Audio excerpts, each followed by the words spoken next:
All right, ladies and gentlemen, we've got the great Eddy Charger here on Skorch the Fears. We're running on IG Live. We're running on YouTube.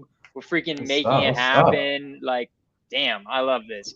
Eddy, you're a What's beast, going bro. on? I just want you to know that. You're an absolute Man, beast. I've like, man. we've never had a very long one-on-one for too long, so I'm really excited to do Mhm. this. Is because we've obviously known about each other because of Sub 2 and all of that. And so for my audience, for the people that don't know you real quick, by the way, people on IG, again, I just posted, all you got to do is look up my name. If you want to watch it on YouTube, that'll be the best quality, but you can also just watch it on IG if you feel like it. So my man, welcome to Skorch the Fears. There we go, man. You don't know how long I've been waiting to hear that, though, man. What's up, bro? What's Good good, to have everybody you. that is watching live on IG? Appreciate you rocking with us. If you're on YouTube live, also appreciate the love. We're gonna get deep down and dirty over here. I It's love gonna it. get kind of crazy, man. So Eddy, tell everybody like who you are, what's your business, like give a quick intro into just who you are before we start getting into the fears and all the good Perfect. stuff. Perfect. Let's do it. All right. So I got like two cameras, so my eyes might be everywhere here, right? But I'm gonna do my Focus on the official. YouTube one. Focus on the Oh, YouTube cool. one. Don't even All worry right. about the IG Perfect. one. This is what's Perfect. getting Damn, IG, you edited. don't get no love. Somebody Sorry, said, IG. Eddie, You guys should go to YouTube. It's way better. Like that's where we're gonna get somebody, stuff edited. So focus somebody on said, YouTube. IG's just kind of there to get people to YouTube. Eddie, do you take any days off? This is the day off. You know what I mean? This isn't work, right? This is just Yeah, hanging this is out just with chilling. my guy here. So, my name, first name Eddie, last name Charger, aka Mama. There goes that man. I'm based out of here in Atlanta, Georgia. It's been my home. Some people call it my city. I like to share though, so it's perfectly okay. There's a lot of greats where I come from, and originally I'm from New York. Grew up in Philadelphia, and I did the traditional thing, right? I end up falling in love with an amazing girl with an amazing smile and a big butt, who just so happens to be from the South, right? And so we moved Love down it. here, and it's been the best ever since. I've always wanted a Southern girl. You know what I mean? Like there's something about the Southern hospitality. How they just everything that they do, man. It's great. So I've been here, man. Just been enjoying life and getting ready for these like amazing new chapters that I've already seen playing in my head. And you're a real That's estate investor, so going tell us to like it. what's your business right now? All right. So my business right now, we like to say for 2023, right? Because things kind of changed. And so for right now, I like to say myself and my partners, we are doing what's called the cash flow triangle. So we're Okay. investors and we focus on three major things, right? So I am heavy in short-term rental, mid-term rental. Hmm. Extremely deep. I'm just getting started in this, but we're going extremely deep on Section 8 affordable housing. Okay. And then the last piece of the triangle is commercial real estate, right? So if you guys probably follow me already, I've been doing a lot in the multifamily space, and that's also including storage units. So And all so buy that's and hold. It sounds like you're oh, only doing buy everything. and hold. Everything's Everything. fine. I'm probably going to be the most stingy investor that you know. I'll never sell. Never Nice. sell. Okay. So no wholesale, no flipping, just keeping on to everything you buy. Well, no, no. So I didn't get rid of my other businesses, right? So I still have an investment company that does wholesaling. I have an amazing team who's probably watching me right now, but should be off the clock. So I have like Ashley, who's my acquisition manager, Anastasia, who is she does all of our lands and lot deals. I have a young lady who actually today's her birthday. Happy birthday, Stacy. Happy birthday, She Stacey. she does all of our JV deals. So like when people send me JV deals and stuff like that, she's the first one that gets to it and kind of works through everything. And then I got like my dispo guys on the team that kind of kill it. So I have Franklin and I have Dylan who help us out, and I got Okay, so you're Rhonda just a who beast overall. dude, Sounds like I you got it own all. several multifamily units, I storage got it all. apartments, Airbnbs, doing some No, flips, doing listen, some check this wholesales. out. What a Here's beast. something real cool that we got going on. So, myself and two of my partners, right? They're actually the ones that started the podcast. We just started a podcast, and they're my partners in it. But Ooh. we started a brokerage, right? And so we have Top Brokerage, Oh. which is just focused on working with investors. So that's gonna be dope. You're gonna see some cool stuff. But yeah, I keep busy. I like this, man. I kind of, I love it. Damn. So that's crazy. Brokerage, owning commercial, wholesaling, some flipping, some Airbnbs. You're just doing everything. We're just gonna like throw out the whole 9 yards. I do it love it. while I'm young. Get it in while Yeah, I'm young. hell yeah. You know what I Okay, mean?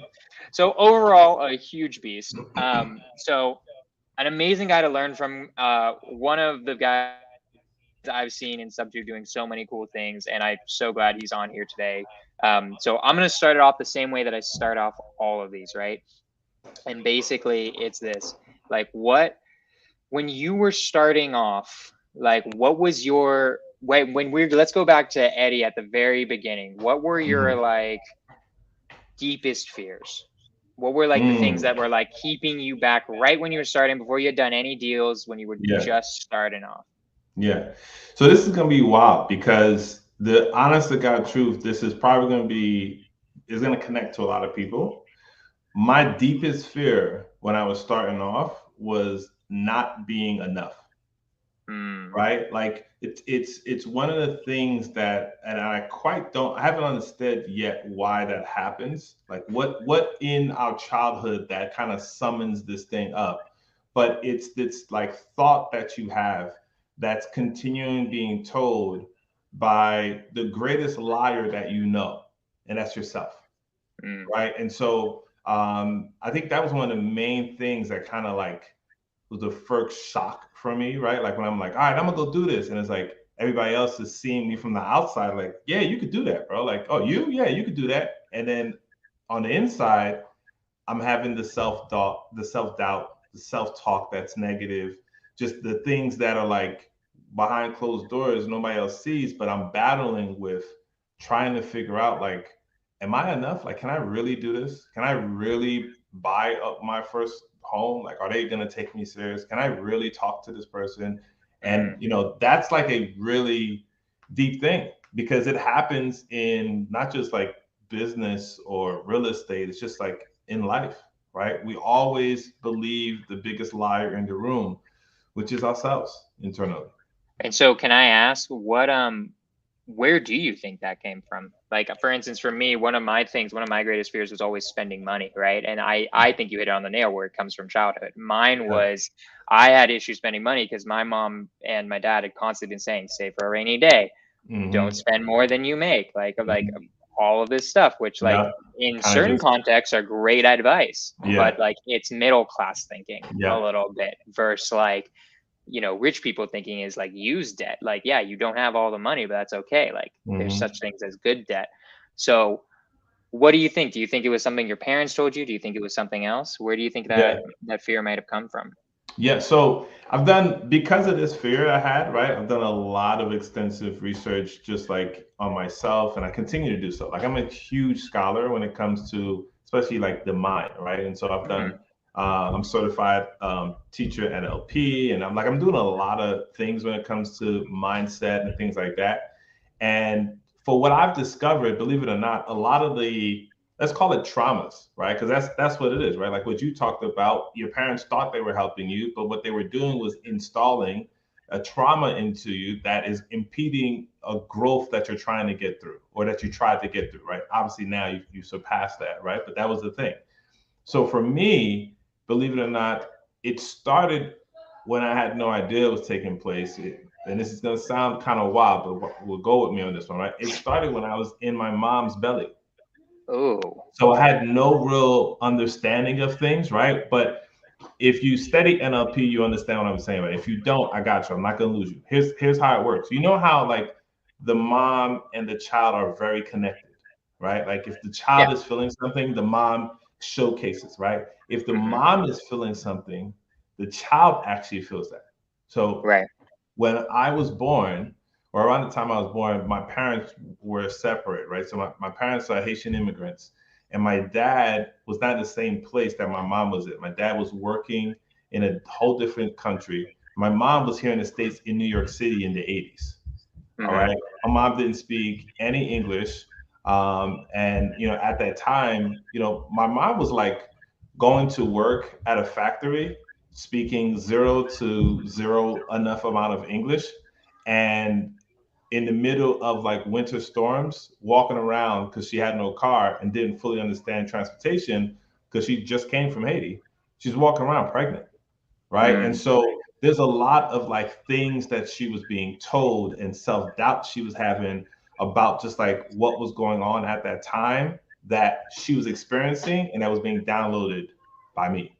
Interesting. So you basically think that like a lot of these things, like a lot of the fears that you had as an entrepreneurship, literally started when you were inside your mom and she was dealing with her own traumatic things, and that these Mhm. feelings were penetrating your into your body. And that makes sense. I mean, like if she's stressed, that means her cortisol levels rise, which means like and Yeah. that blood's going through you, right? Like there's also all the neurochemical reactions that are happening in her happen in you.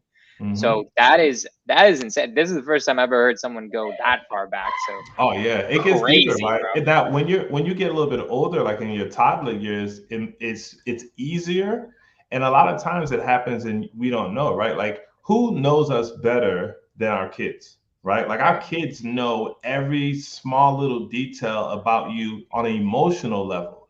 So when our parents are like bickering or fighting or like in a real stressful situation, that energy that they have and you're around that, like you take that in too, and they don't even know they're giving it to you, right? Like they didn't have the tools necessary to kind of deal with that, and so we grow up with that. Gotcha. So so you think your mom was dealing with stuff when she was pregnant with you, and then it translated into the fears of like you weren't good enough. Hmm. How did you overcome that? Because that's from the birth. That's very genetic. Yeah. So that's insane. That sounds insanely hard to come over. What were your Hmm. methods for coming over it? Because now you're an insanely successful entrepreneur. Yeah. What did you do? So here's the thing, right? Like when you're in trauma and everyone else around you is in trauma, you don't know that you're in trauma, right? Mm, So growing up, I didn't know that I kind of had this issue, right? It wasn't until you kind of get exposed to different lifestyle, different people, and kind of realize like, hey, well, what is it about them versus about me that kind of makes the change? And that was the first thing, right? Exposure. That was kind of like the window to another way of living life without having to kind of go through the mental anguish or process that I have to go through every time I want to make a decision that's supposed to be better for me, right? And so it's the continuing doing research and seeking out individuals who are talking about how to heal, right? How to mm, eliminate, how to not place blame, right? Because it's like it's not your fault. You want to be angry at somebody. I'm not gonna be angry at my mom. You know what I mean? It's like, right. so it's like, what do you do with that feeling that you have that you want to kind of release onto somebody? You got to learn ways to be able to deal with that. And it's one by me understanding that there was a problem there, and then two, seeking out, counsel via books or like seminars, or even if you had to like go to speak to a person, right? Like maybe a therapist or a coach or something like that to be able to kind of like walk you back through things. That's what's beneficial. And I've done all of that. And I will continue to do all of that because Are even there as, any resources you recommend, like that you would recommend with somebody who dealt with the trauma that like you had to deal with growing up? It oh sounds yeah, like yeah. So here's the first thing I'd recommend, right? If you're dealing with trauma, we're getting the real sauce, guys. Like for like I'm getting this whole podcast is about disbanding every single fear possible so that you're able to achieve your dreams through yeah, entrepreneurship and real estate. So I it's love gonna it. be it's gonna be dope. So the first thing is gonna be really unorthodox, but it's necessary, believe it or not. Okay. The first thing is you got to become a go-giver. In fact, that's Mm, the title of a book that I would gladly make sure everybody gets a copy of if I can. But just download it if you can see it. It's by Bob Berg, and essentially the book talks about being able to stop trying to receive and just give, right? mhm, And not give in the event of like, well, it's going to come back to me, right? Just freely give. And the reason why that's the most important and first thing I think when it comes to dealing with trauma is when you're dealing with trauma, then you become aware of the trauma. You develop this like obsession to like want to be righted. Like, okay, everything needs to change or need to happen because I'm owed this, right? Like, I need this because I would had this, or you know, I'm gonna touch some touchy subjects here, right? Like, I don't deserve this because I got abused. I don't deserve Right. this because I was touched by someone. I don't deserve this. And so now you need to make sure you change and make it about me. And in return, what we're doing is basically fight or flight, right? Like you were traumatized. And so now you're treating other people that's around you in a way that's traumatic to them. And so Right. essentially, all you're doing is repeating the cycle. And so by learning to become a go giver, you remove that sense of like, this should be for me. And now you're making it to someone else. And there's something about that element that opens you up to the Mm. process of healing and understanding, right? Like being able to give to someone else without the expectation of something in return is like, it's the cheat code to I think almost everything you can think of. Can you give us an example of being a go-giver that helped you kind of get over these fears or get over these traumas? Can you think of Oh one? yeah, absolutely, man. I think it's Okay. extremely easy, especially when you're broke. Easy. When you are broke, let me tell you, it's so easy for you to be a go giver, right? Because Because you you, got nothing. you got nothing, right? And that's a crazy thing about it, right? Like most people think, okay, if you're the richest man or woman on earth, you're the perfect match to be a go giver.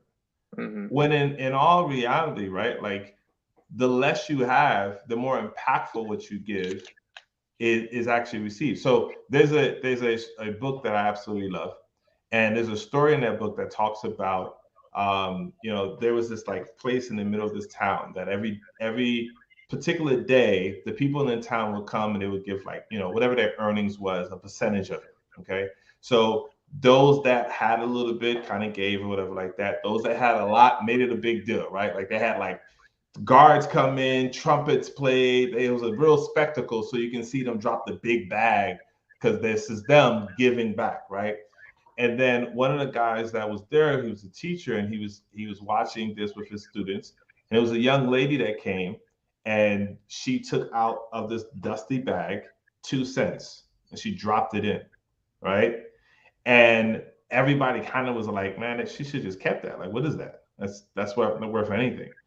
And the teacher was like, what you failed to understand is what she gave was worth more than what the guy with the big bag gave, simply because that was the true essence of all that she had.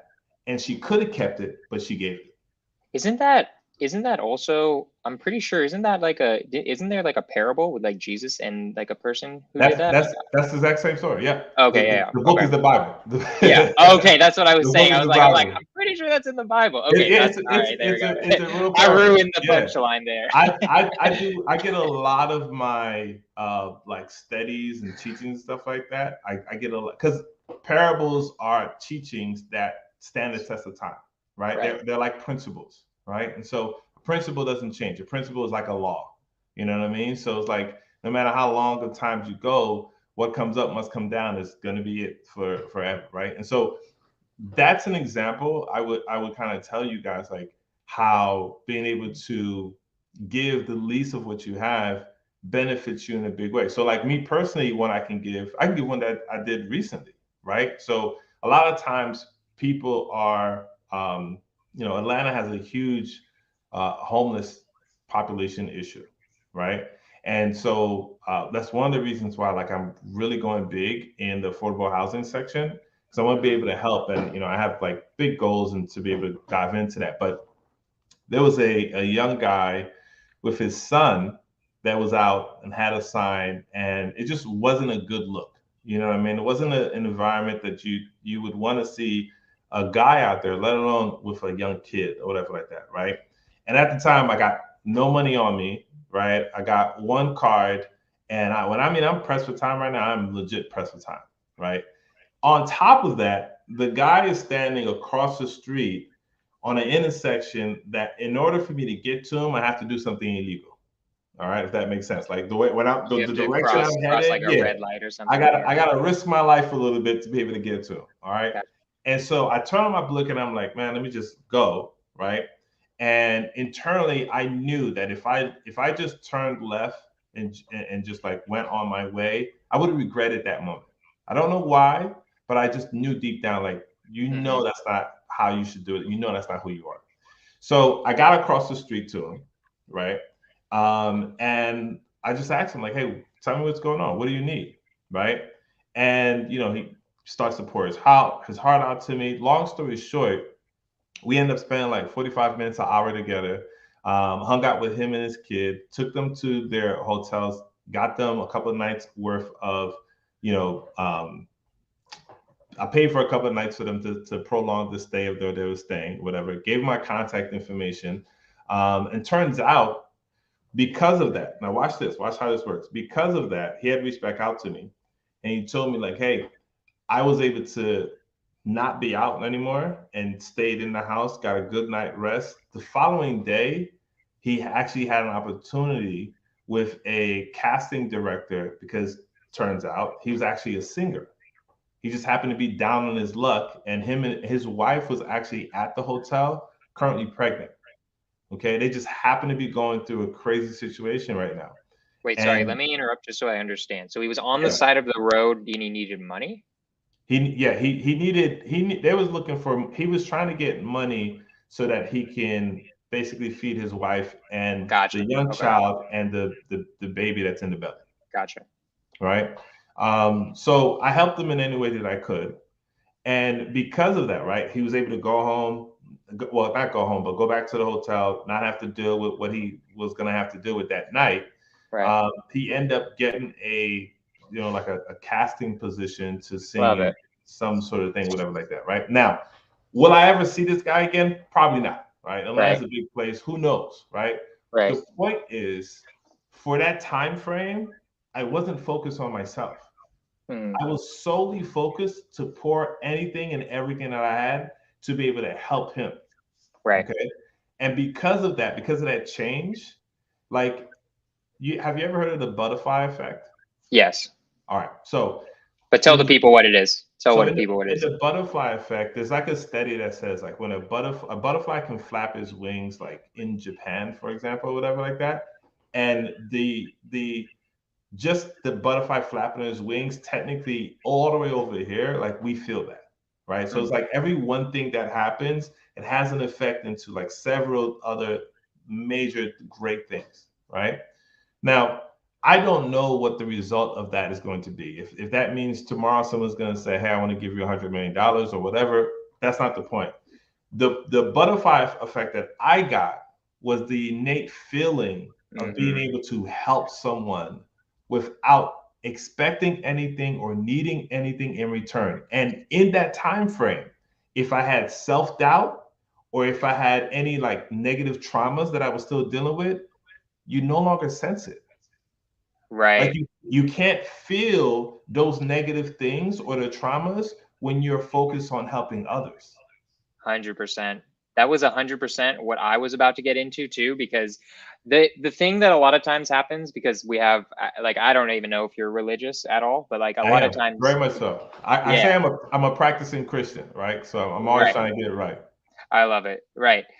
And I like playing devil's advocate. I've always like I grew up kind of like I'm a little bit more agnostic. I'm not as Mhm. religious, but what I like about this stuff, guys, that we're talking about is even if you don't believe in the universe, even if you're like, no, that's hocus pocus, like I don't believe in God, I don't believe in any of this, blah blah blah blah blah. It doesn't matter. There's like a scientific reality behind this too, which is what Yeah. Eddie was also getting into of it's literally making you feel different. It is changing your biology, doing things Mhm. like that. When you go out and you like risk your life a little bit, go out and like Right.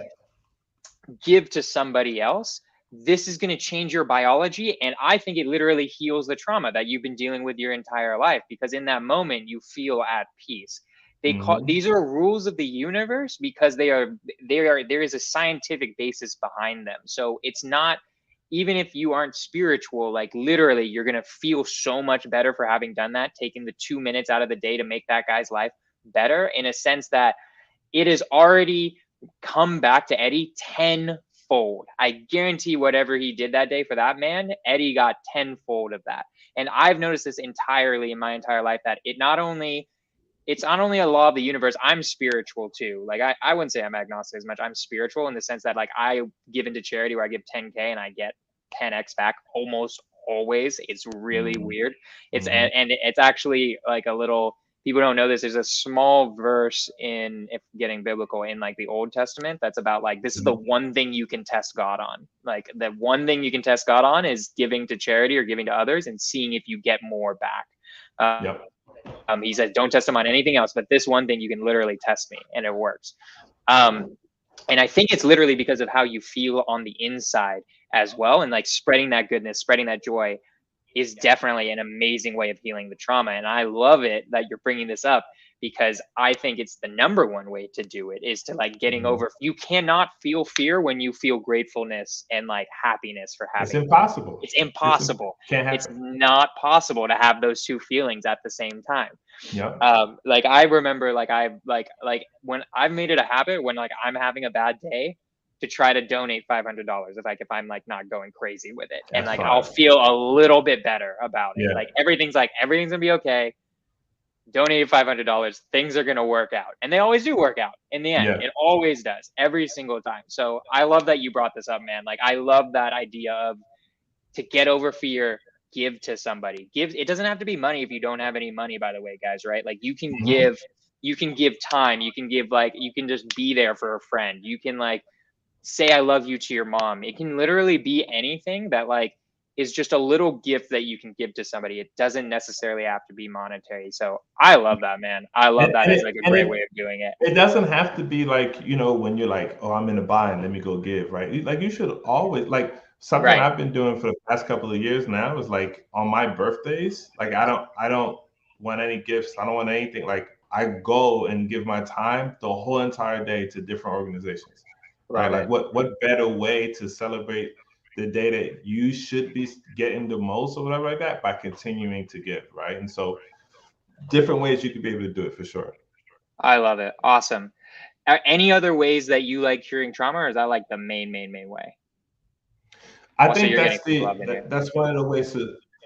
What? Oh, what's up, everybody? You're getting some love in here. Keep going. Sorry, I didn't mean to interrupt. Oh man, that's a great way of curing trauma. I think that's probably one of the first ways, and I think it's one of the easiest ways, especially because a lot of times, if you want to seek out professional help to kind of help you go through some things, it's at a cost, right? And so I don't want anybody to listen to this and be like, oh man, I would do it, but I can't afford to, and so I'm just gonna have to keep it going until I can afford. Like, no, you can actually start without the professional help, because as human beings, you have the power to heal yourself in every capacity. I love it. I know those that are out there will make you believe that you can't, like you're incapable of, but the truth of the matter is you can, right? Now you may need someone to guide you along that way, which is perfect, right? But I think one of the other things that I follow in life and in business, especially when we're talking about this, is having the proper expectations, right? So if you're dealing with trauma, okay, from something that happened or something that just was impactful to you, you can't expect you to go to a seminar or read a book and be like, okay, this should help.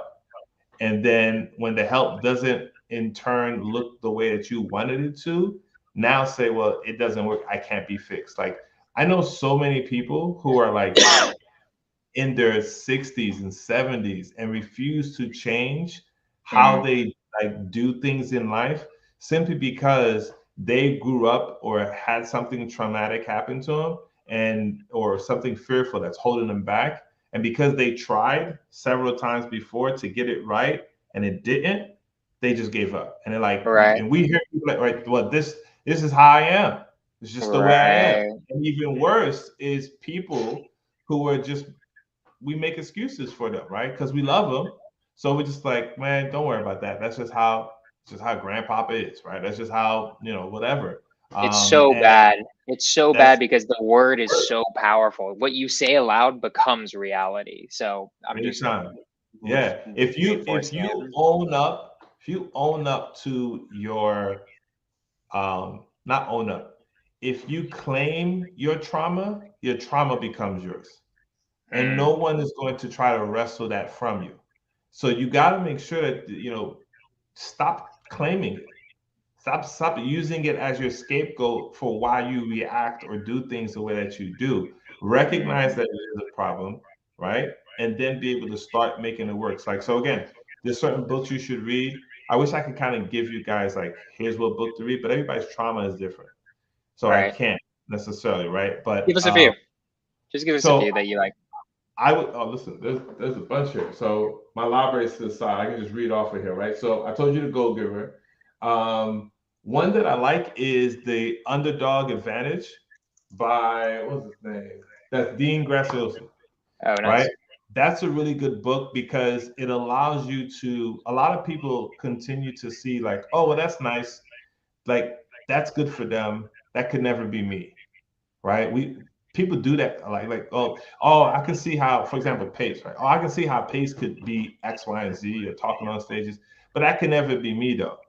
And sometimes they Why don't even not? say why it couldn't be done, right? Yeah, It's just why like, not, man? why not? Like, what? Why couldn't it be you, right? And so the mentality has to change, right? That's Mm, that's one of the biggest things when dealing with like your fear. It's hmm. first acknowledging it, and then changing the mentality by being able to have understanding of the trauma, right? Like Right. I used to be, and I'm still like, if my little sister's seen this right now, she'd probably be like, nah, he's still scared of spiders. So here, I'm not afraid of spiders, right? Here's the thing. I don't like the fact that spiders can move so fast, right? Like I grew up in the hood, right? If you jump on me real quick, I got a buck, right? So that's my thing with That's spiders. funny. But I have two young kids now, right? My son is 8, my daughter's 3. And Okay. sometimes, a spider will come in the house, right? And I can't be acting all scared, right? This time, so how do you go Mm, about like dealing with something like that? It's very simple, right? I started to do research and understand everything that I could about a spider. And now, interesting. because I have the understanding, the fear is no longer there because I know how to handle, what to handle. I even know which situations is probably not a situation I want to deal with. Like if I was in Australia and I saw a spider, I'll never be in Australia. Sorry to the good people out there, but Australia is the only place that I know in the Sorry, world that, Australia, you're not gonna oh get my any Eddie. God, Sorry, guys. so many Sorry, just different not things that could happening. kill you. I'm like, no way. Like, especially the spiders. Spiders as big as my head. Not I love happening. it. I love it. So, okay, so what I'm getting from that, I'm going to repeat what I really got from especially the spider story is that knowledge is another way of getting over trauma, of like understanding, okay, here's what I'm afraid of, or like, here's what's causing me trauma. Let me research it. Let me understand to the T every single thing that's bothering me right now and like Mhm. what is causing it. And through understanding, just by the power of understanding what's causing the fear or the trauma, that Yep. in and of itself solves it. Is that what you're saying? Is that what we're Absolutely. talking about? Love Absolutely. it. Because what's the goal that we're trying to get to, right? The goal we're trying to get to, and I said it in the beginning, it's like having the proper expectation, right? If you don't know what your outcome is or don't know what you should be, what should look like an outcome, like you'll never be able to succeed. And so getting that knowledge allows you to be able to have a better expectation of what's the outcome. Like what could happen if a spider came into this room? Like most people are like my mother-in-law. She is deathly afraid of snakes. It Hmm. don't it could be a small one, it could be a big one, doesn't matter. If a snake if a snake slides into this room, right? My daughter will go pick up the snake and my mother-in-law will pass out. Like she's gone. You see what I'm saying? All right. Why is that? Because in her mind, her expectation is, whatever traumatic thing that she went through, when she sees a snake, immediately that's what happens. She has no real understanding of like how to handle it, what should be done, or et cetera, et cetera. And so therefore the trauma is just gonna go deeper and deeper in. Right. I gotcha. Yeah. I mean, I've definitely noticed that. And I'll just add one part onto what you've already said is like the next step for me also with some of my fears is understanding it. And then learned this was a Jordan Peterson thing. I'm a pretty big Jordan Oh yeah, Peterson Jordan fan. Peterson, he's the bomb. I Great love guy. him. And what he talked about with fear, like what psychologists do to get over fears, to get over phobias, is you understand it, you do that first part you were talking about, and then slowly expose it to yourself, like voluntarily. Yeah. And what ends up happening is, it's crazy. Apparently, what ends up happening is it's not that you become less afraid, it's that you become more courageous, that you like you gain the courage. Because what courage is, right, guys, is like courage is doing things in the face of fear. It's Right. not having fear. Not if you don't have any fear, you're a lunatic, Yeah, right? Like something's you're wrong. not. Okay. Yeah, something's wrong. You need that fear. Some fear is healthy, right? Like Yeah, you yeah, need yeah. some fear. Uh-huh. But in terms of like that is the definition of courage. And I feel like that's what's amazing about these communities like Sub2 and Astro and stuff like that, is they give you they can do things like expose yourself to small amounts of what you're afraid of. So like a common fear a lot of people have is like cold calling, right? Like people are afraid of cold calling. They're like bothering somebody's going to swear at them, all of that type of stuff. And I think the best way to do it, to get over somebody's fear, is one, the understanding part, which the understanding part I tell to people is someone will swear at you if you're cold calling. It's going to happen and it's going to be totally fine. Nothing You won't bad's going die. to happen. You're not going to die. You're going to be totally fine. And then at the very end of it, you're going to be totally fine. And you're going to be like back to doing like the next call, and you're going to forget about it by the next day easily. Yeah. So that's my little 2 cents too of how to get over a fear of like what you're doing. And that's one that can also be applied to this industry, which is just another way to do it. So my man, you so far have been the record for not even having talked about your story at all, just going into mindset immediately for 37 minutes. It's a big part of my story, bro. You know what I mean? Yeah. Mindset but like, is everything, man. No, 100%. Like just in the sense that the fact that you're able to talk about mindset for this much I love it. It's impressive. It means you have incredible amounts of wisdom, and I've been enjoying every single moment of it. And I guarantee you, the people who are on this, comment in the YouTube chat if you've been enjoying this too. Just amazing stuff. So, how did you get into entrepreneurship? How did that start? Start us down the rabbit hole. All right. So the famous line is, ever since I can remember, I wanted to be a drug dealer, right? Like that's the line from the movie. But no, I honestly watch that movie. When you gotta come over. We're gonna do a cookout. I'll put it on in Atlanta. I'm down. Let's do it. Yeah. I think that was paid in full. But truthfully, man, like I grew up in Philadelphia. And we had entrepreneurs. I was surrounded around entrepreneurs in my neighborhood, right? At the time, what they were selling probably was not legal or had any sort of schooling behind it. But I remember the impact that they had, right? And the influence that it had on like my neighborhood and like all the kids that was rocking around with me and playing ball and stuff like that. And then, I've always just loved the fact that you can be able to build something out of nothing. That's always been my thing, right? And one day, these same entrepreneurs end up having to deal with the repercussions of what they were doing and got hauled off to jail. And immediately I was like, I'm looking for a new type of business to get into, right? Like I don't want to do anything like this. Like so you started with drug dealing. Well, no, I didn't start. Okay. Like I said, my parents were Haitian. There's no way I was gonna be able to do it. Oh, gotcha. Right? But that was the influence, right? It was just like, yo, like that's cool. Like you gotta remember, when you're growing up and like all you know is your neighborhood, you don't really know the concept of what is right or is wrong until something big happens, right? And so when that big event took place and I watched these people go to jail and not come back, it was like, okay, this isn't like I want to be able to build a business. I want to be able to solve problems, but I don't want to do it illegally, right? So what are the ways that I can do it? And here's the thing: the reason why I didn't have no clue what they were doing was right or wrong is because I wasn't exposed to what a good business person actually looks like. Outside of TV, there was no other way for me to be exposed to that where I grew up from, right? And so as time continued to progress, I started putting myself in the same alignment with individuals that were solving problems, giving value, and made businesses out of it, right? And I was hooked. I was hooked, man. Like I became the like banker in my family. I've always been about money, just always been about learning new things and solving problems. So when was this? So like so you saw the drug dealers and you were like, screw that, I want to do this legally. And then Yeah. what do you mean? Like, what was your first business venture? Or like, what was it, just you start researching money, or like get into the specifics of the timeline? Yeah. So when I saw this was when I was in Philly. So this is about 8 or 9 when I had that change take place. And then shout out to my mom. Both my parents have been hustlers all my life. Like my mom have had several businesses. My dad has consistently worked. My on the weekends we used to go to the flea market, and we would literally wake up at the crack ass of dawn and pile everything into this huge U-Haul that we had. I mean, I was like 13 years old and I was selling bras and panties to women at a flea market.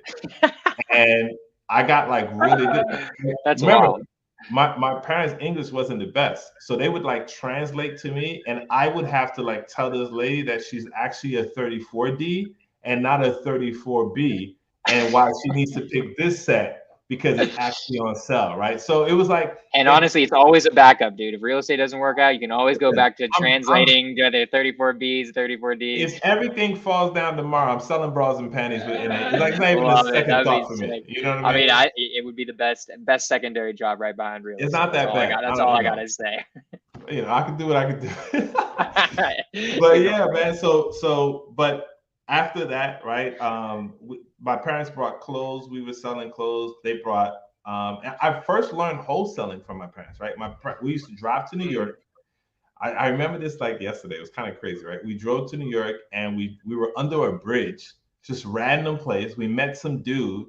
He opened up his truck and he had, I want to say it was like 8 or 9 boxes filled of like telephones, right? And it was just like, I mean, filled to the brim, overflowing telephones. And they was like, all right, boom, let's do it. And I was like, I feel like something illegal is happening here, right? My parents like, shut up, get in the car. So we we get these boxes, come home, we clean the phones, repackage them, and then I'm out selling phones, bras, and panties, bro, and Love like it. making it work, right? And so when I got into high school, I got connected with like my best friend, still my best friend to this day, Jimmy Charles, and we started our first official business together was lawn care, and that is like the How beginning old of were it, you? right?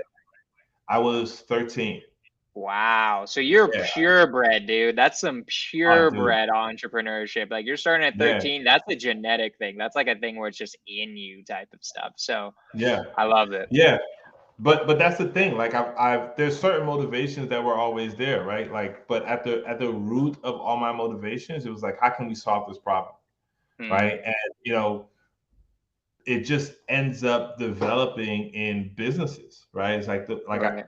people call me now to just like, hey, what do you think about this? And I'm like, all right, here, here's how I would do it, right? And then we bounce ideas, and it's just like it feels good, and maybe it's part of still like healing trauma, right? Because Right. it legit just feels good for me to like help and be able to give that feedback. So that's kind of like how the lineage went, man. And I went from like businesses. I had a clothing company. At one point in time, I had like a designer. This was like, I don't know if you guys remember this, but this is right when like jerseys was coming out and everybody was wearing like basketball jerseys, NFL jerseys. And so Okay. what we were doing is we were buying them jerseys and we were cutting out like certain logos off of the jerseys and we were sewing them into jeans and we were selling them and we were making a killing. And then one of the, I believe it was Jabot jeans, end up doing the same thing. Obviously, they had a larger distribution company, Right. and so it was like, well, it's time to let that go, right? Time to move into the next business. And then I got into network marketing, multi-level network marketing. So give us the timeline a little bit. So we went from So year this is all 13. before. This is all before I got into network marketing at 18.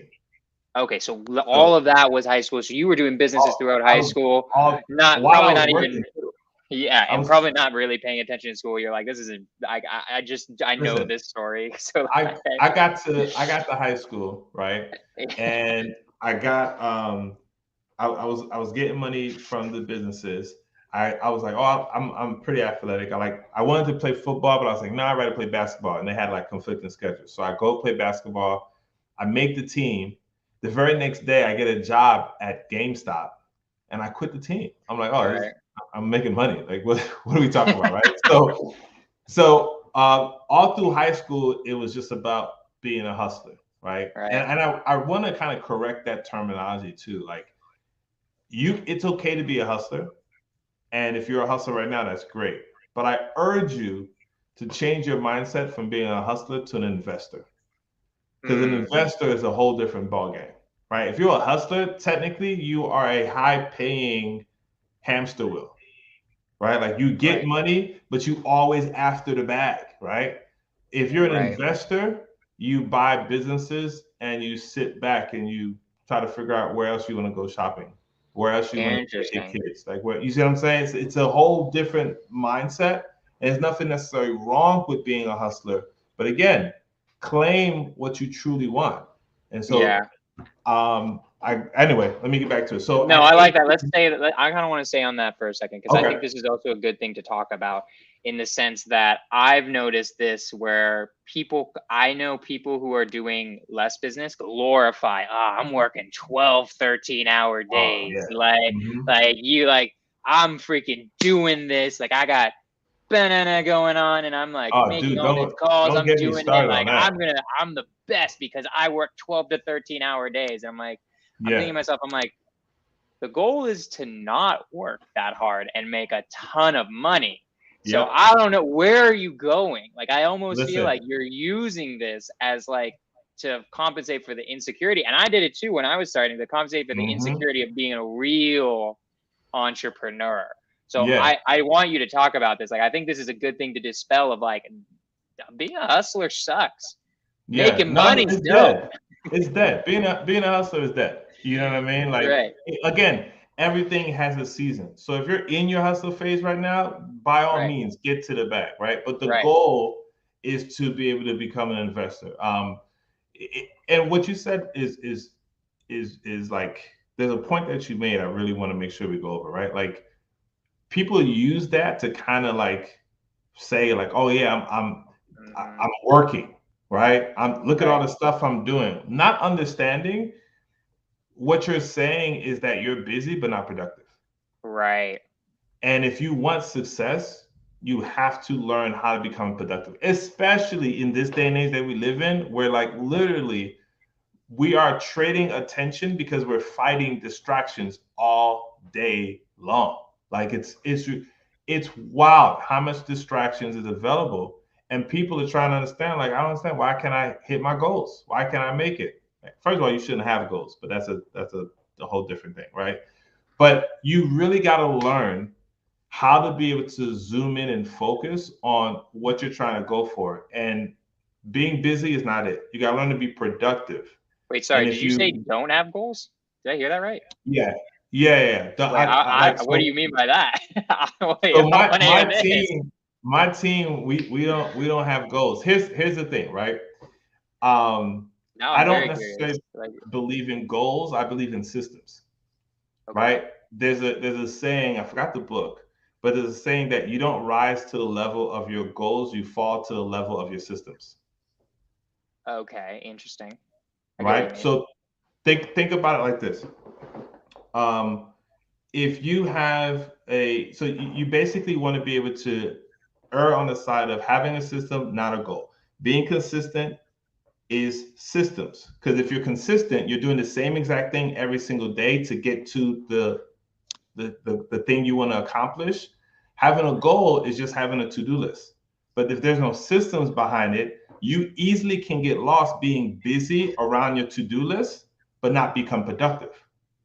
So Okay. there's a difference there, like, and you have to make the distinction because it's so easy to get lost between one side and the other, right? Like, How does that differentiate like in your business? Like now I'm very curious because like yeah, I definitely set goals or like in my mind I set goals like this yeah, like I made it like this year I'm making 1.25 million in active income perfect. wholesaling I love and that. flipping this I year. love that. Like right? That to me So that's a so goal. So what how would you change that, So or what let's would take that, you? right? Yeah. Let's take that. Oh, my girl Ashley in here. I'm gonna tell you what I call it the Ashley method because I was talking to her and she like we was going back and forth about something and she Yeah. said these three things and I was like, this By the way, I'm and gonna use it's this. I think she's on IG. If you go on YouTube and you comment on the YouTube comments, I'll like put you up here on the screen. You'll become part of the conversation if you say something Oh, very bet. Let's do insightful. it. So Let's just do it. FYI Let's to do it. everybody, I want y'all coming in too. So, but anyway, so Come through, hit the link and be able to join us over yeah, on look YouTube up my because name because I know you can't copy it from IG. But just look up my name, you'll find it. Skorch the Fears. Anywho, so my yes, goal 1.25 million this year. What? 1.25, right? So Okay. watch this. Watch this. I'm gonna break this down. So that's your goal. Hmm. Now, how are you gonna accomplish that? So I'm gonna do it through my wholesaler company and like the flips that I'm doing. And Mhm. like, do you want me to keep going into like the different steps to get to that end goal? Is that kind of what you mean by systems? Is making sure you know the steps to it? That's exactly it. But here's the thing. If you only focus on the steps, the systems that you have in place, then by like you don't have to try to focus on the goal. Like it'll happen automatically, right? Like think about it like this. Like Mm, you've taught your kids or that's you were taught interesting. the systems on how to brush your teeth, right? Why? The goal of brushing your teeth is not to have a clean mouth or whatever like that, right? To It's have a you don't healthy mouth. follow the goal of brushing your teeth, right? You follow these systems of good health, and part of good health is keeping your Interesting. teeth well. And so you follow the system of every morning you wake up and you brush your teeth. Every meal you brush your teeth, you floss. Those are systems you're following, not goals, right? That's And so so interesting. if you want to be successful, right, you want to accomplish what you set out to accomplish, what your intent is on. So I don't say goals, I say what is your intent, Okay. right? If you're looking to follow your intent, you have to have systems that is in place that if you follow these systems every single day, I don't care what is happening, you will hit your intent of 1.25. Interesting. So I guess the idea is what you're saying. What I think I'm getting from what you're saying is it's not, don't focus on the goal, focus on how do I make a system that naturally produces that? Like, How do I make what a is my system, system? or What's wrong with how do my I system? follow someone else's system so that I Mm, can achieve what they have achieved, right? Like, okay, if I wanted to be, right, this is going to be so easy. If I wanted to be the greatest basketball shooter in the game today, right? mhm. Argumentally, we could say that's Steph Curry. Yeah. Okay. Now that's my goal. And I can have a to-do list. I'm gonna wake up, I'm gonna shoot shots, I'm gonna eat well, I'm gonna exercise, I'm gonna do blah, blah, blah, blah, blah. These are my Right. to-do lists, right? For my goal. If I go learn directly from Steph Curry, I can assure you him and his team has a system in place that has guaranteed the level of success that he's had. Right. And so therefore, if I want the same level of success, I follow the systems. When you walk into any company that's successful, any company that's trading right now, they don't have goals set aside. They have systems to give them an outcome that they are predicting. I gotcha. I get what you mean. Like using your example, Steph Steph isn't worried about becoming MVP. He's worrying about shooting 200 3-pointers every single Just day. doing it, right? Yeah, I get what Right. you mean. And that's why you can't say, well, that's the same thing, right? That's like my to-do list. I have Not, the same it's thing not at too. all. I totally It's get the not. difference. I mean, if you look at your to-do list, I promise you, just in a given week, it's totally different every single day. Right. Hands down, right? Like your to-do list is not going to get you the same thing. To-do list is for goals. Systems is for success of whatever your intent is, right? And so I one love thing it. I do want to mention, like, okay, well, how do I stop myself from the distraction phase, right? I kind of mentioned that. So the Ashley method is these three things. And whenever you're like, okay, this is the system, I know what I'm supposed to be doing, I know when I'm supposed to be doing it. And then now you're just like, oh, let me scroll on Instagram real quick. I was supposed to go get something. I found the Skorch Method's website. Oh, boom. Now all of a sudden, it's 15 minutes later, you're still scrolling, and you're like, damn, how did I get sucked in this? Understand, first of all, that's not your fault. There's a lot of people who are like downing themselves If you're because going they're through the just like, Scorch method, it's just going to happen. You're going to get distracted. I'm That's what I'm producing saying. Like, incredible content. it's Like, you're like whatever you're method this lost. is, you're gonna get lost in the Skorch method. You're like 4 Homework on the videos in, Skorch and you're method. like, what the hell is going on? I ain't getting anything done today, right? But when you go through that phase, you just gotta remember three things to the Ashley method, right? It's what am I doing? Okay. Why am I doing it? And is it getting me closer to my accomplishment, what I'm trying to accomplish? And if you can't answer that and feel good about those answers, then you should get back to your systems. Right? That's how you stop distractions. Can you give like an example of that in like, obviously everyone knows when they're watching YouTube that they're not supposed to be watching YouTube. Mm-hmm. Right? Like what, like, is there any example where it's might be harder to notice that you're getting distracted by something stupid, absolutely. or is it mainly just for stupid things, or is like, no, that's the thing, it's not. So I'll give you a great example, right? Like, let's say you're focused on a goal, or you're focused on accomplishing something, right? And what you're trying to accomplish, you have the means that you want to use to be able to accomplish that. Okay. Right. Now, something comes out, let's say Pace comes out, right? And Pace like, hey, here's another method that we've been using, and it's been great. And you're like, huh, okay, you know what? Let me try doing that. And now you are on your to-do list of trying to learn and figure out and now test out. You've completely abandoned the system that has been already placed so you can try to adapt another one. And it's really just a distraction, because if that was the case, right, you can almost pick up anything in the world to make money. There's a person making millions of dollars right now by selling plastic spoons, right? So if you wanted to, Jay, just get off right now, find out how you can get some plastic spoons and sell a 1.2 million worth of plastic spoons. You could do it. Right. But that's not what your intent is on, right? So you have to be able to figure out, how do I stay focused on my intent? Intent is probably like the most important thing that I can, like, if you guys don't learn nothing else from me, understand that intent and expectation is probably the two most important things that you will ever be able to go to, because intent allows you to be super focused. It allows you to work on simplicity, and it allows you to be consistent. So I have a question for you. Yeah. Why are you differentiating intent from a goal? What there's a reason why you're really emphasizing using the word intent versus goals, and I want to know what it is. Because if somebody says to you, like, I'm very intent on doing X, Y, and Z, right? Versus I have a goal to accomplish X, Y, and Z, a goal is still very lofty, right? How many goals have people? Okay, today is January 12th. 70% of people goals that they made on December 31st has already gone out the window. Right. It's done. You know what I mean? It's like it's like, oh well, next year. It's always next year. It's like, damn, it's the 12th, right?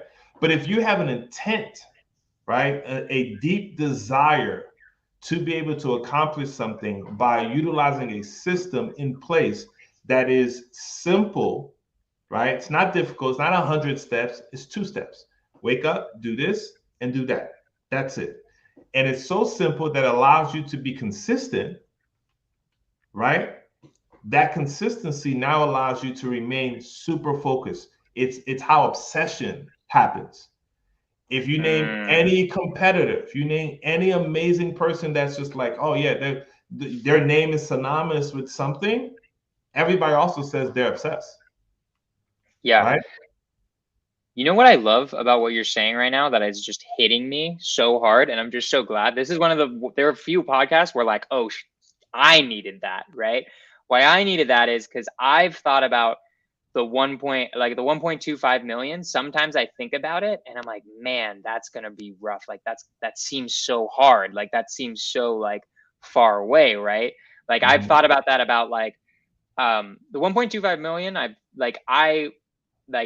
I've had moments where I think that I'm like, man, I don't know if I can hit that because it's so high. Well, if I was instead focusing on the intent, on the processes of, okay, if I'm focusing on the system, that seems way more doable than the Yep. lofty number of 1.25 Yes. million. I Yeah, love that absolutely. psychologically. So that's a freaking But gift for me. but also too, right? You can't control the 1.25, Right. right? So, and here's the other thing about what you can or cannot control. If you follow the systems, would you be mad if you don't do the 1.25 and instead you end up doing 2 mil?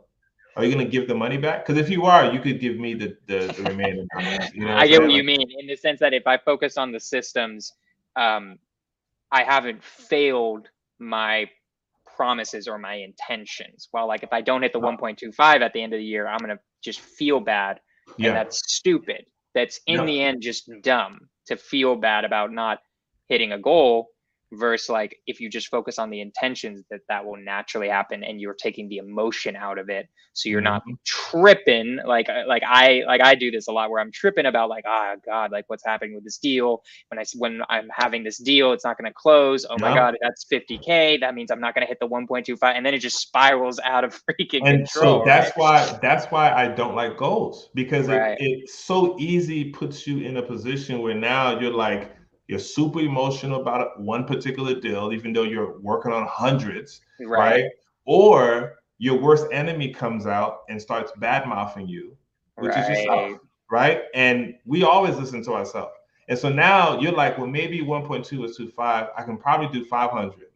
And it just continues to happen, right? right So eliminate goals. Take that out the way so that's not a thing that you continue to focus on. Instead, make sure that you're following systems. And the crazy thing about systems, right? Think of it like a program, right? So like we can use Apple, right? So Apple's iPhone is running on a particular system.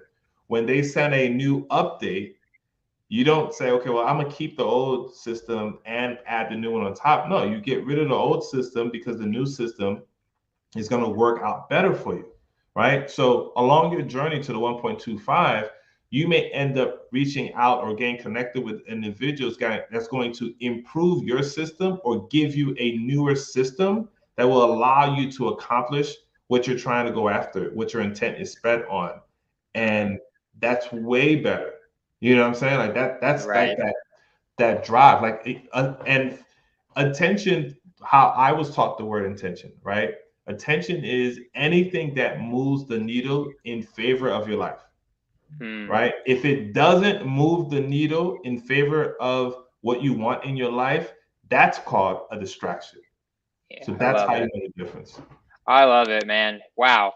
I don't know anything about your story, but I gained a ton of freaking knowledge about how to scorch the fears. So like I love that. This is the first just FYI, this is the first interview where I didn't get into like I got into a little bit of your story, but like we haven't even gotten into real estate yet and we were already out of time. But like honestly, you delivered so much value there. Like Yeah. Well, my man.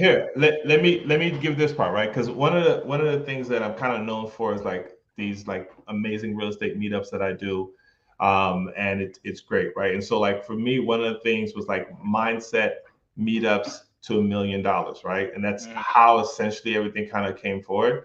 But one of the key things I can give about real estate, if people are really trying to get serious and trying to like up their level up, is start having meetups where you are practicing the go-giver mentality.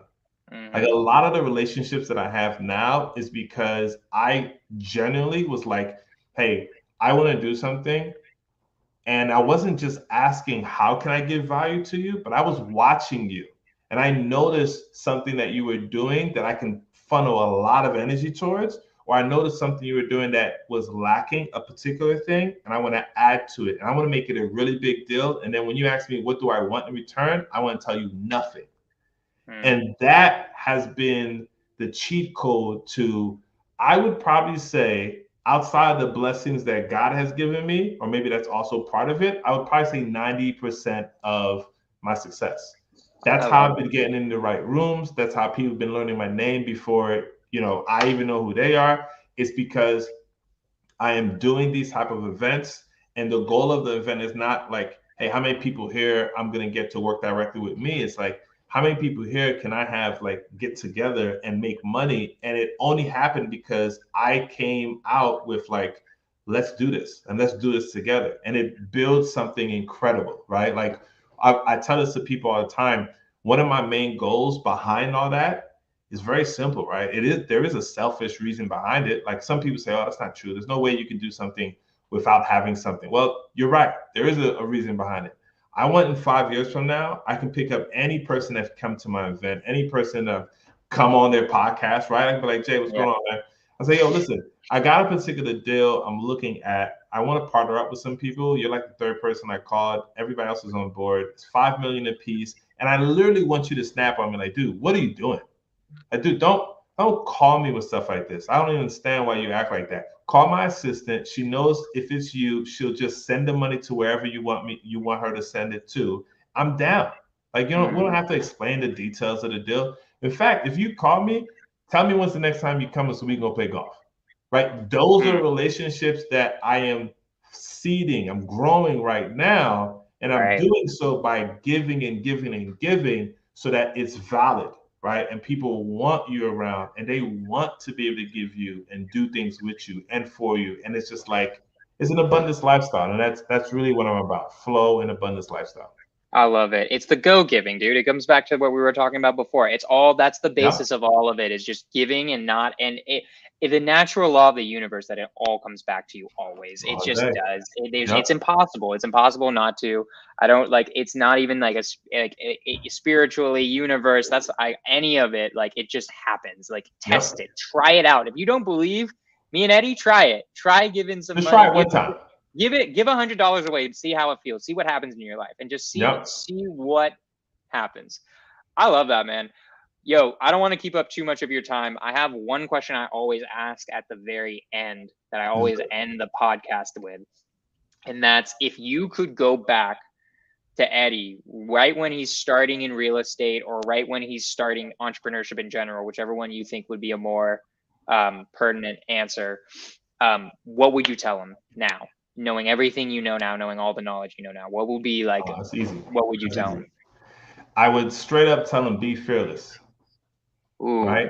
Be fearless, because a lot of the things that hold us back is the fear, and all fear does is it downplays just how powerful and amazing you truly are. Right? And so if I was able to go back, I would tell my young self, just when I'm getting ready to start business, I would say, be fearless. Like that thing that you think is the craziest idea, go for that, right? Like that meeting that you think no one's going to like really take you serious, go even harder on it, right? Like in this type of world that we live in, I feel like you have to OD what you would have normally, like you got to overdo it. You got to like really go over the top with what you were scared to feel or scared to do, just to be able to level out where you really belong. And that's everybody in life. And that's what I would have told the young Eddie. I love it. And awesome. I would also told him, be careful, because the girls out here is crazy. They're gonna try to come for you. You know what I'm saying? But yo, straight up, booty's dangerous. All right. I love it. Eddie, my man, what can my audience do for you? I'm so grateful that like you came on. Like, what are you looking for right now? What do you want? What can my audience do for you? How can I follow you? What are you looking for?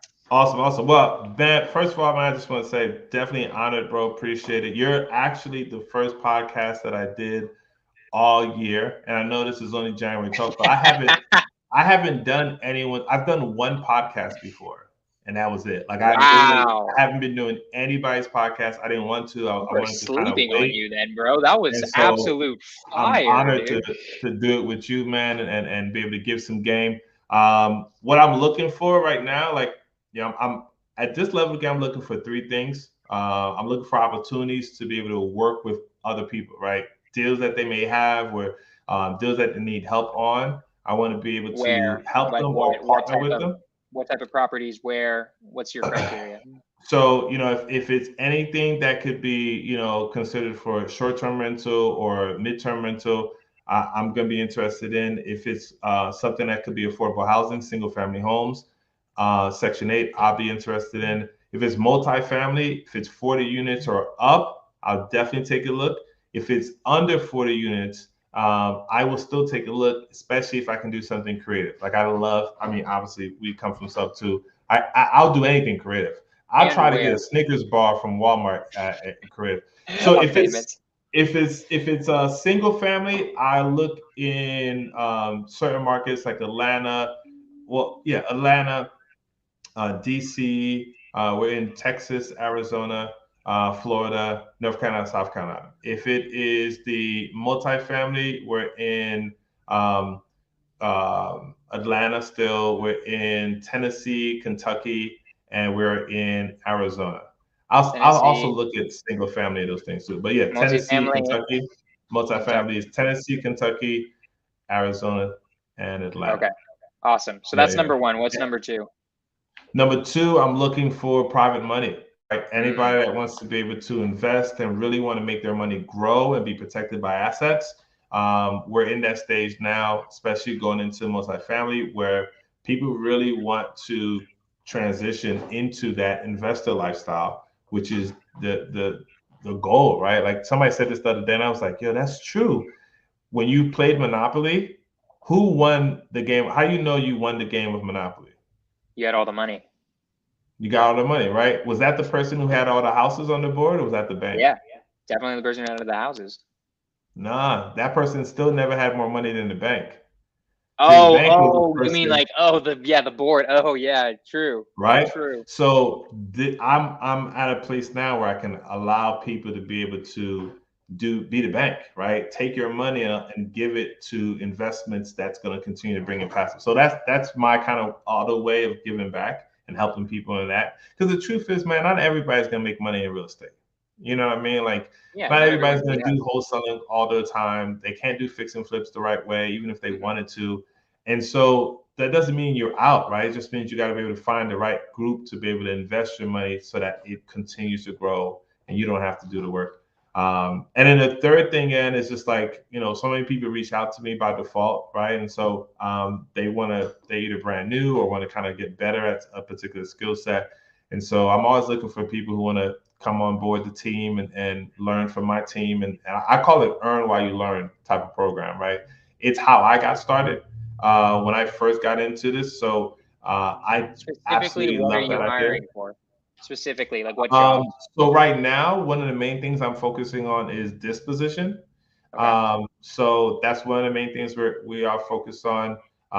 But I'm open to because I have people on my team, right? So like I said, I had Ashley, who's my acquisitions. She's a badass. She can train.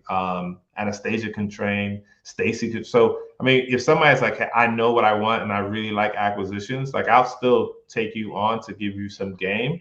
But yeah, those are the three things that I'm looking for, man. And then just hit me up, right? Yeah. My handle is this dad flips. We got a new podcast called Money Ain't a Thing. You can look that up or follow us. We're coming out Nice. with a new episode Yeah. every How do they week. find it? How do they? So at this dad flips is IG. That's how they should reach out to you for these three things, like sending you Yep. deals. We went over Slide in my where. DM. Slide in Slide in my his girl said DMs, it's okay. You can slide in except the my girl, not DM. the girls with the big booties. He doesn't need that anymore, Yeah, guys. He's the big. slide in my wife's DM for that. You can go see her. But yeah, Okay. try to get me in trouble. No way. So, Then we got the multifamily in Atlanta, Texas. yeah, Yeah, for all sure, for that sure. private So money. yeah, He's gonna give you more than the S&P 500, and he's oh, hiring that's easy. guys. Don't sleep on that. Dispositions, especially, like give him what he wants. Like for sure, he's a nice guy, and he says he'll help you out with acquisitions. And you can never get enough of that. But if you want to be like the goat, if you want to be the go giver and have the universe come back to you, like hit him up for dispositions because that's actually what he needs in his business right Oh now. yeah. Listen, but dispositions right now, like whoever's focused the most on disposition is able to build out a great system for that right now. You're about to win in 2023, True. 24. Like that's one of the reasons why we're heavily focused on that right now too. So Love it. So uh, reach out to at this dad flips on IG yep. for those opportunities. And then where do they find the podcast? YouTube or what do they look up? So we're streaming. We're on Apple. We're on Spotify. So you can look it up. You could look it up on YouTube, but we have competition. There's this like other guy who apparently came out with a song called "Money Ain't a Thing" a while back. So it's kind of hard to find it on the Right. podcast on YouTube. So you can if you type in "Money Ain't a Thing" THING, and then type in Eddy Charger, EDDY Charger.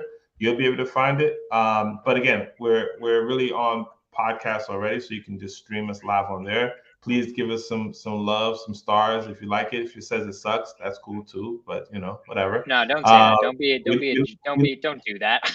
Listen, we Don't take the listen to him. feedback. We'll take the feedback. You know what I mean? Constructive feedback. Don't just be like, Yeah, this guy constructive. sucks. Like you gotta say why. You gotta be like, this sucks because. Tell me why. Tell me how we can make it better for sure. Mhm. Definitely want that, right? And then my YouTube channel is just Eddy Charger.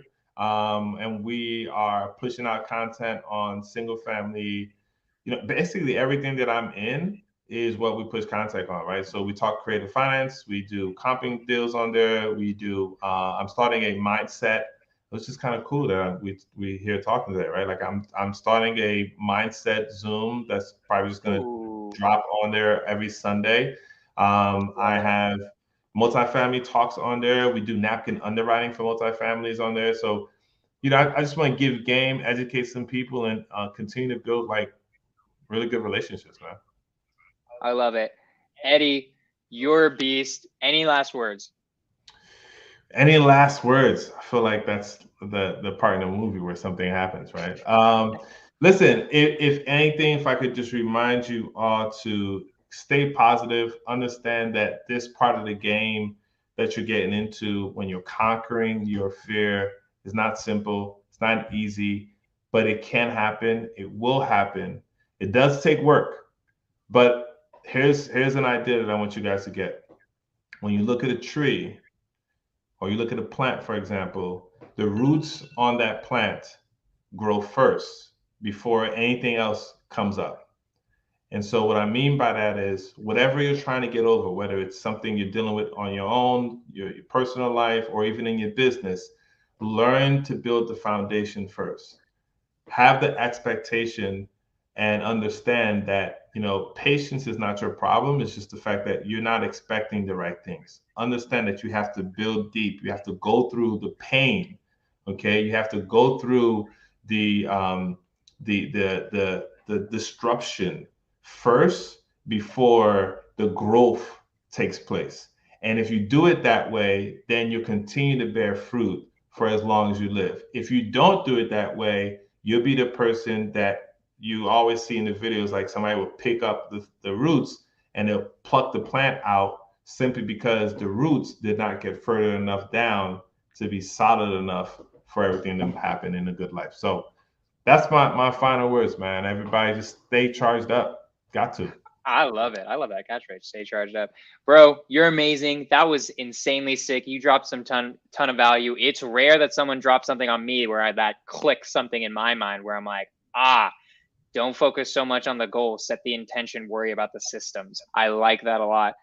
My man, thank you so much for coming on. You're appreciated. Guys, next week, 5 p.m. PST, we've got Kent Clothier. Do not miss that. He's a big boy. Like every once in a while get a big. I once in a while get a big boy on. You put me on before Kent, God, dude. Oh my he's gosh. next week, and that's gonna be wild. That's gonna be a good one. I'm glad you told me that now. If you told me that in the beginning, it would have been like, oh Lord. He's a big dude, guys. Yeah, so don't miss that. That's 5 p.m. PST, same time this one started. Guys, thank you so much. You enjoyed this. Follow Eddy on his YouTube, on his IG, and like, comment, and subscribe on this. Comment what did you think? How did you enjoy it? What parts did you like? What parts did you not like? I'm gonna be interacting with you. I want to know you guys. We're creating a community here on the YouTube channel. So hell yeah. Thank you so much, Eddy. We're out here. I'll see y'all next week. Let's go.